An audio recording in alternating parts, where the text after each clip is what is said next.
get this meeting started. This is the API budget. I'm Councilor Green, joined by Councilor Peniagua, Councilor Allen, Councilor Schultz, Councilor Hogan. Nico and Connor, we'll turn it over to you. Good afternoon. My name is Nicolas Diaz, Chief Innovation and Data Officer with the City of Syracuse. Good afternoon. Connor Muldoon, Deputy Chief Innovation and Data Officer.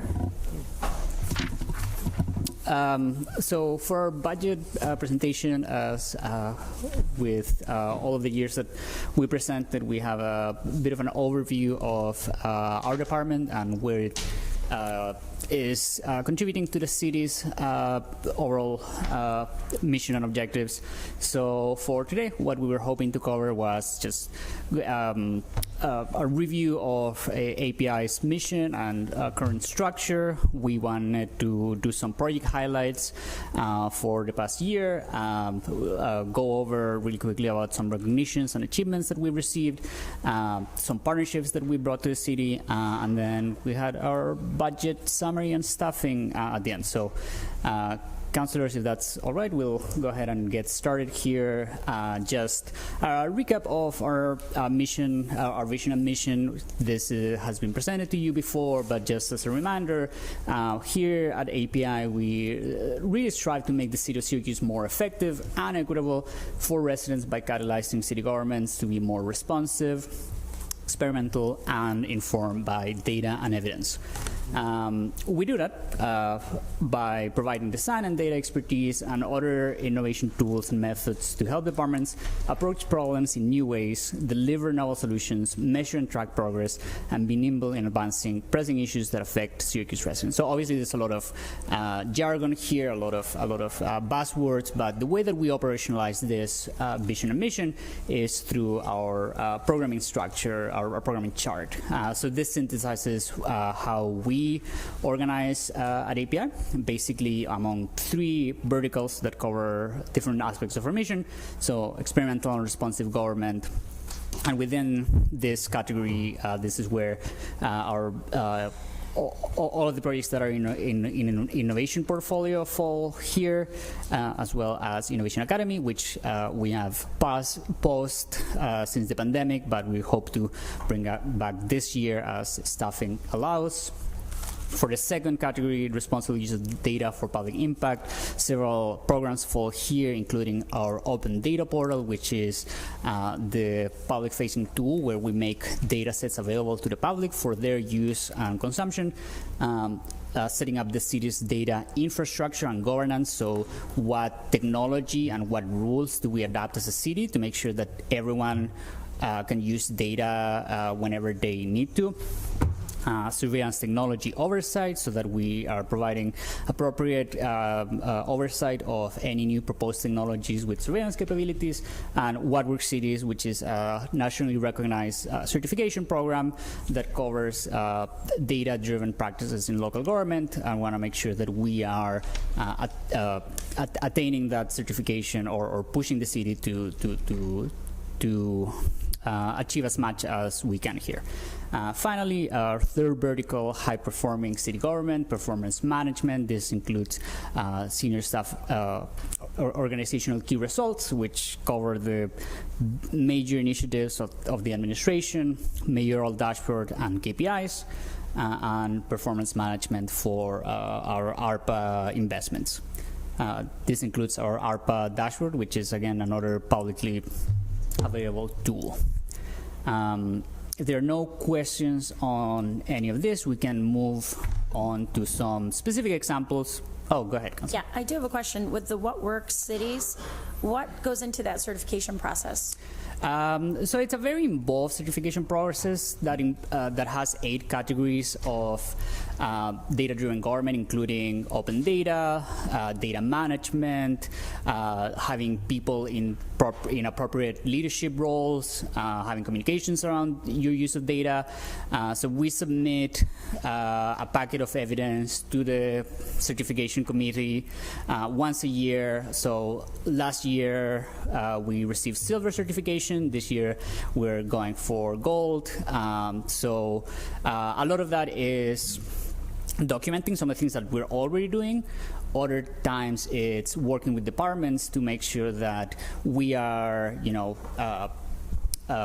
catching up with what are the gold standard practices in this field.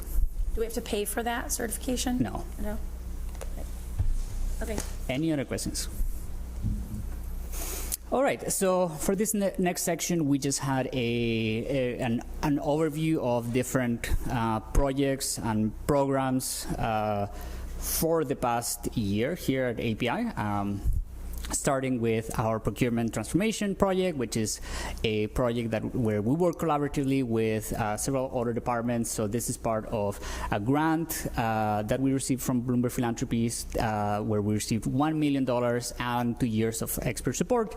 And you have here the picture of the core team, or part of the core team that is involved in that effort to make sure that procurement is efficient and fair, streamlining and digitizing processes, results-driven, so that we're really using procurement as an opportunity to achieve better results, equitable by increasing our vendor diversity, and strategic. So I don't want to go into details on this particular project because that's not the purpose of this meeting, but here just had a picture of our project roadmap. As you can see, that includes a lot of different activities already completed, a lot more in progress, that we'll be using as our guide for making progress over the next year with the help of our GPL fellow, Mia Capone, which came up during our IT budget hearing. Moving on, we had surveillance technology. This is an ongoing program that we at API maintain. Highlights here, we reviewed 6 technologies during the past year. We had a lot of public engagement, 340 comments, people expressing their perspectives on particular technologies, or sometimes just asking questions about why we were using a particular technology over another, or of course, also just expressions in favor or against. Do we get those reports? All of our surveillance technology materials are publicly displayed on our surveillance technology website. That includes the recommendations, the meeting minutes, and all of that. I will note we are an advisory body. We don't really have decision-making capacity, but we use that as inputs for the mayor to make a final decision on whether to pursue the procurement of surveillance technology. So like red light cameras and plate readers and all of that? Correct. Done the research on that? License plate readers, that's been the big focus for us in this first quarter of 2023. You have reports done that are online right now, you said, or you're working on that? Well, for automatic license plate readers, we're still in the review phase. Say that one more time. For automatic license plate readers, we're still in the review phase. You're still reviewing? Okay, because we have that coming. But if this advisory board agrees that this is something that the city should adopt, then you'll bring it to the council for us to... Ultimately, the council still has to vet and approve. This is something, our recommendation will go to the mayor, and he will decide whether to pursue the technology or not. But does that ever make it here? Like, will you just, as a courtesy, send it to the council? I mean, it sounds like that you're doing the work with the mayor's team and sharing it with the mayor, but it might not necessarily get to us in its entirety, right? Well, so far we've made it publicly transparent on the website, but I'd be happy to work with council to make sure that those get sent to you whenever we have Or those just available. send us an email saying, hey, new report online, if you could let us know. I mean, I wouldn't think to go, but I could. What Absolutely. I'm supposed to do is to check every Friday or something. Okay, thanks. Moving on is our open data portal, Open Data Syracuse, where we make a lot of our data sets transparent and accessible by the public in different formats. This year we've added 29 new data sets, including public art. We also launched in honor of International Open Data Day, which is in March. We launched a new program, or a sub-program, I suppose, the Syracuse Data Challenge, where we invited citizens to take some of our data sets and do innovative products or visualizations with it. What you're seeing here on the screen is, and I apologize if it's too small, but it's a public map that someone created looking at all of the public art that we have on our public art data set. I think it's pretty cool. You can segment data by area. You can even just go by the material and filter data that way, and you can see here where public art is distributed. So yeah, lots of new data sets as well. Does your department collect that data? You go out on foot and look and see where things are? Or? No, we work with the departments that produce the data. We clean it up. We remove any. So in this case, it's in the neighborhood and business development that produces this data. We just make sure that it's ready for public use and then publish it, and then again keep it maintained whenever it's needed.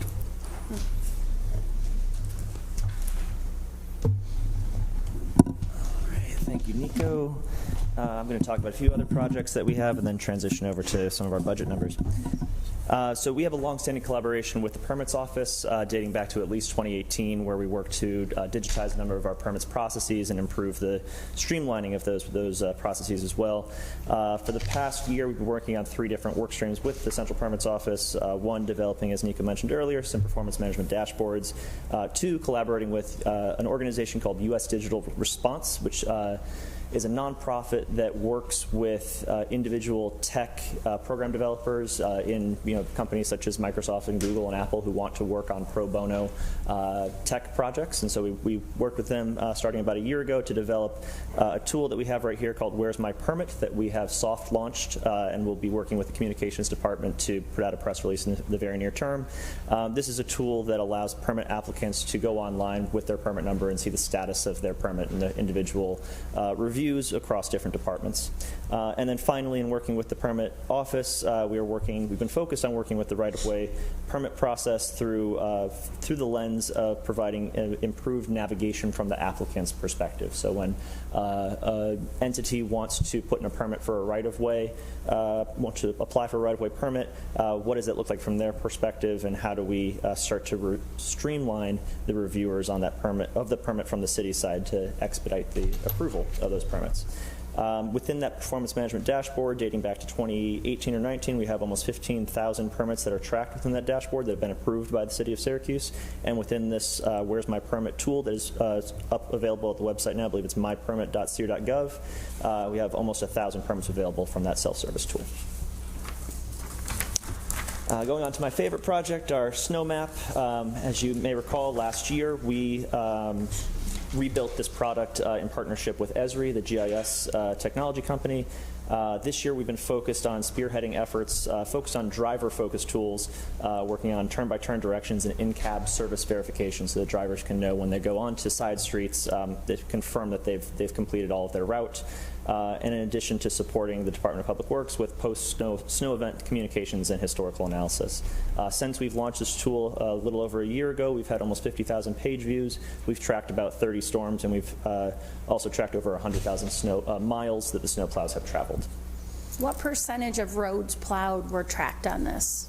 Percentage of roads plowed were tracked. So we track all of the roads that is within the city of Syracuse. There are some roads that are maintained by private entities such as Syracuse University or Downtown Committee or Upstate Hospital, things like that. And then we also are working to continuously improve that process. There are some equipment within DPW, particularly plows or on pickup trucks that do not have GPS units, and the challenge there is communicating the appropriate service verification for when they're just traveling across the road or whether they're actually plowing. We've been working very closely with Rich DeVesti over in Fleet Services about plow up and plow down sensors to improve that process so that we're getting 100% of the roads. I believe right now we can get 98 or 99% of the roads put onto this map. Can you manually install that data after the fact? So if there's not a plow up, plow down technology, can somebody get texted or an email to Plow Central to say, please map that this has been done? We could take a look at that, absolutely. Because I know there's several streets, I won't name the one I live on, but it's never plowed because apparently small trucks do it, which I disagree. They don't do it. But they say that they do it, and that's why they're not tracked on the map, because they don't have that technology in the truck to track it. So I just wonder, what does it take to equip these trucks with that That would be a technology? question for our fleet manager. That's a physical question of the component on the actual vehicle. Okay. And will the turn-by-turn for the trash trucks be ready soon? Yeah, so we just got that approved through council a few weeks ago. We're working with that same vendor, Rubicon is the name of the vendor, to implement that in time for phase 1 of the sanitation operations. Thanks. Speaking of sanitation, another big project that we've been working on for the past several years has been working with illegal setouts. That's had a number of different avenues that we've investigated. We just completed a few months ago a very in-depth documentation of the barriers to correctly setting out trash or reducing illegal setouts for both residents and employees. As part of that, we produced a dashboard that takes the resident complaints from See-Click Fix and combined with other sources from some of our members in Public Works to map all of the illegal setouts that we are aware of. We have about 2,000 illegal setouts mapped across the city on that tool. So is that just a display of the illegal setouts, or is there actually connection to the departments or the people responsible for following through with them? Yep, there's a number of metrics within that dashboard for our Public Works Inspector and also our Head of Environmental Services, Andy Jacobowski, to understand, are they meeting their service level agreements in terms of the time that it takes to acknowledge the complaints and then attach violation notices to the homes, wait for the 24 hours, send it over to Andy to remediate those illegal setouts, and then send it over to billing or to finance to be billed. In terms of recognitions and achievements, a few highlights here, as Nico mentioned, and the procurement side on the right half of the slide, we received some really wonderful press from Bloomberg Cities between City of Syracuse and City of Syracuse on the procurement side. And we've received a number of awards for our snowplow map. We received from Esri a special achievement in GIS. We were the only public sector entity in New York State to receive that award. We also just found out earlier this afternoon that we did receive an award for a Smart Cities Award, a National Smart Cities Award from an organization called IDC Government Insights. This is a fairly important award. We received one a year or two ago for our streetlight sensors as well. So receiving some national recognition for some of our smart city efforts. In terms of partnerships, we work with a number of different entities. I mentioned U.S. Digital Response. I mentioned Esri. We have close relationships with a number of Bloomberg and Harvard Kennedy School and other entities at Harvard. We work closely with Syracuse University in both their iConsult program and the Maxwell School, Maxwell X Lab. We also work with Microsoft and, what's that green one, Nika? Yeah, that one. Lemoyne. Lemoyne, of course. So lots of partnerships locally and nationally as well. Moving on, and the importance of that is just that it helps provide visibility for our efforts, helps to improve our ability to receive grants such as the $1 million procurement grant, and helps to increase our pipeline for talent, whereas last year we had two Syracuse City School District, I believe one was a freshman, one was a sophomore at Harvard undergrad, so as interns for last summer.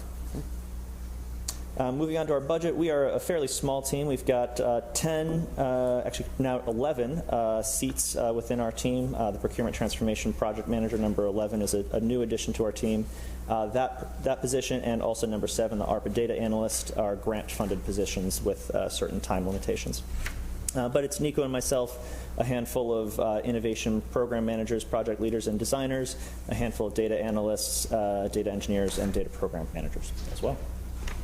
And so within that small team, we had a budget last year of about $646,000. This year we're looking at about $630,000, a little less than a 3% reduction, but that's mostly just some moving the deck chairs from a couple of different smaller line items. Our headcount remains the same.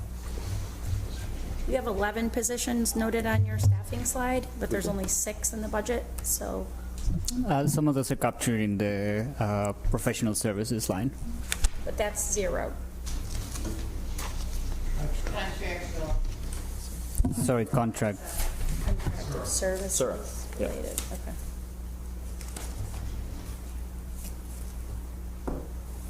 And you will not be needing a data engineer? A data engineer?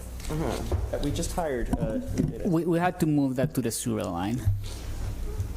It just says zero here. Yeah, it just got moved from that line to another line. And where does the $1 million grant funding, how does that get into the budget? That's not Is it? only for our department, that's also for the budget department's budget. That's in this case, from that grant, we're just paying for the procurement transformation project manager, but that grant has its own purpose, and it's part of it is hiring people, but there's also some money left over for process streamlining and digitization. Like, not here.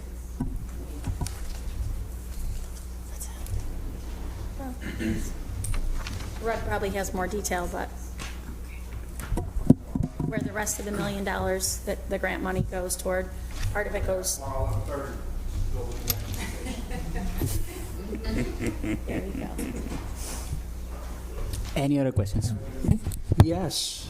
Didn't your department have something to do with help NBD to sort of free up the problems we had of getting city properties over to the land bank? For the land bank? Yes. Yeah, we I were. mean, there was a software problem. There was some sort of huge Gordian knot that was the inability to break it apart to get properties over so we could do something with them. That's right. We helped from a project management perspective could bring some of those departments together. It's a very complex process that you're of course Yes, it we're was. well aware of, with our law department, MBD, finance, and ourselves to structure a series of conversations to understand where that software wasn't currently working well and how we could improve it. Vicky Voss over in finance was the one who has the relationship with Hamer, the vendor of the e-tax software that has been the trouble, the thorn in our side there. We worked with them to identify about 10 or 12 reporting improvements so that we could be more effective in streamlining that process. And I believe last that I heard, that was probably about 6 to 8 months ago or so. Last that I heard, those software improvements have been useful in making the system work for our needs. So it was solved. I don't want to say that they're solved 100%. That's a question for Vicky and Michelle Shapansky over at NBD, but my understanding is that they have certainly improved and are less of a troublesome issue than they previously were. Oh, good. Yes, Frank. It is not 100% solved. It's better. The problem was the data load from the old system into the new system. There were some properties that were probably seizable that were excluded. To Connor's point, his team and Michelle and Vicky worked with Hamer to get those loaded manually, and we think we got them all, but Michelle is reluctant to say it's 100% solved, but we think it's very close to solved. Okay. Well, we all understand the urgency of that happening because everything's predicated on us building new housing. So. Yep. Okay. Absolutely. Well, thanks for your efforts. You're welcome. I just have one more question. So the reimbursements from other funds besides employees, is there anything else to that? Which line item there? It's the very last one, the reimbursement from other funds, Other funds. So this number. 54,900. Those are two salaries mostly. Those are two salary or salaries for two positions. So Just that? yeah. Okay.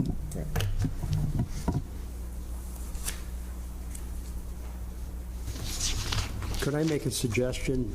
Next year, when you put this together, could you maybe make it a little bigger so I don't use a magnifying glass to read it? Absolutely. You can do that? Okay. Do our best. Thank you. Thank you. All right. Thank you. All right. Yeah, we're good. All right. Thank you, Councilor Green. You're in a chair everything, right? No.